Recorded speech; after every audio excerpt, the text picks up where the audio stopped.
আব্বাজান পুরো গ্রামে মাইকিং করে আসলাম, দল বল ধরে লোকজন চলে আসবো, সবাই আপনার বাড়িতে ইফতার করবো আর মন ভরে আপনার দোয়া করবো। এই তোমারে কে বলছে সারা গ্রামে মাইকিং করে ইফতারের দাওয়াত দিয়ে আসতে? আমার শ্বশুর আব্বা বলছে।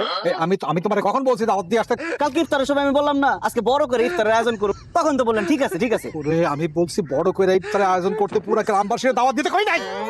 দাওয়াত ক্যান্সেল করে এখনই মাইকিং কইরা বলো পুরো দাওয়াত ক্যান্সেল, ইফতারের দাওয়াত নাই। আমি জানতাম যে আপনি কিপটা মানুষ, বাজার করে লোকজনকে খাওয়াবেন না, এই জন্য আমি নিজেই বাজার করে নিয়ে আসছি। কি বললা? তুমি নিজে বাজার করছো? আমি নিজের হাতে সব বাজার করছি। এই কই রে হাতে তুমি আয়, ওই ভিতরে রাখ। এই প্রথম জামাই তুই আমার মনের মতো কাজ করছো। বাহ বাহ বাবা, খুব খুশি হয়েছি। আব্বা ফুপুকে তো অনেকদিন দেখি না, ফুপুর ইফতারের দাওয়াত দেই। আসতে কো পুরা ফ্যামিলির সবাই আসতে কো। কই পাইছো টাকা? কই হ্যাঁ? কই পামো আবার, আপনি লাল গরুটা বেচে দিছি। আমার লাল গরু মানে? আপনার লাল গরুটা যেটা বড় হইতেছিল ওটা বেচে দিছি।